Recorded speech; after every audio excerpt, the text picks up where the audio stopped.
Nga din, lagyan sa ay. Nagsarapag. Dama na natulad ang panagluto tayo eh. Kilawin tilokanaw. Inglisada sa tinimplahan, natin. So ngayon guys, magluluto po tayo ngayon ng kilawin na kambing. So ito po yung pagproseso natin para masarap po yung ating pong kinilaw na kambing. Ay ganito lang po yung ating pong gagawin. So yan, ginisa po natin yan, tapos naglagay na po tayo ng pangpasarap. Depende po sa inyo yan kung ano po yung gusto nyo pong ilagay. At pagkatapos po lagyan po natin siya ng tinatawag na paminta. Yan. So ginigisa po namin yan para yung ating pong kilawin ay mas masarap at safety po siya kasi nga nagisa po natin ng konti. So ginigisa po yan para mabango po yung ating pong kilawin na kambing. So ipapakita ko po sa inyo yung mga diskarte natin sa pagluluto, no? Para mas masarap yung ating pong kilawin. Ay panoorin lang natin ito. So yan na, malapit na po tayong matapos yan. Ito na.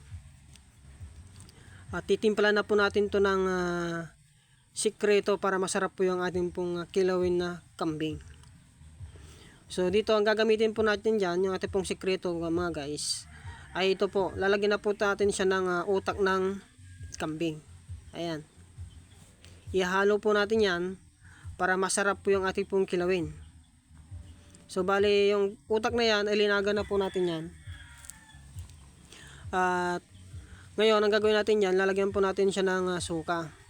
So ito yung kilawin na kambing. Lagyan po natin siya ng suka. Ayan. At ating pong halu-haluin yan. At dito po natin ilalagay yung kinilaw natin na utak ng kambing. Ayan o. So dapat yan, durugin po natin na mabuti yan. Hanggang sa madurog po yung utak ng kambing. Ayan. Pag nadurog na pong mabuti yan, saka po natin ilalagay sa kilawin. Ito yung mga diskarte po namin para masarap po yung kinilaw na kambing. Hahaluan po talaga ng utak ng kambing. Pero kung wala po naman guys, ay pwede po nating ihalo dyan yung tinatawag na mayonnaise. Pwede po. Pero mas masarap po ito. Yung utak po ng kambing. Ayan. So ito po talaga yung nagpapasarap sa ating pong kilawin. So ito na guys, ilalagay na po natin yan. Ito po yung magsisilbi ng pagpasarap po ng ating pong kilawin kambing. Ihalo po natin yan. So pag nahalo na natin, isunod po natin itong tinatawag na kalamansi juice. Ito po yung isa pa ring resepeng magpapasarap po sa ating kilawin ng kambing. So ihalo po natin yan. At ito na yung tinatawag na pinakamasarap ng kilawin ng kambing.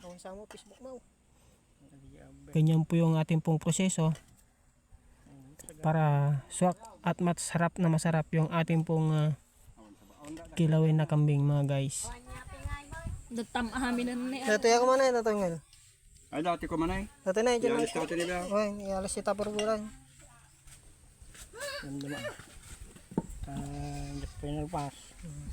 Tadi upload kay kata YouTube. Kanam lat kami yun.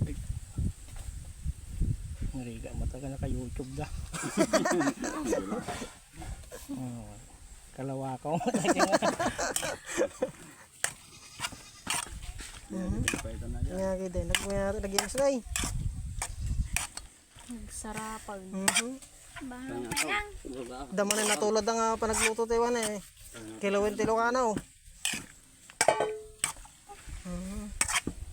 Inglisada sa tinimplahan, natin.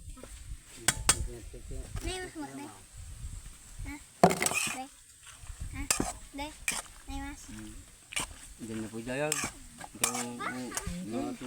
Ilan tayo? Mantayaw.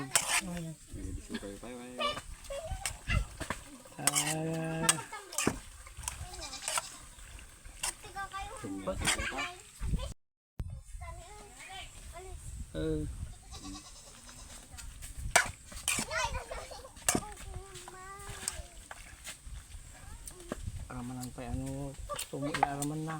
Ah.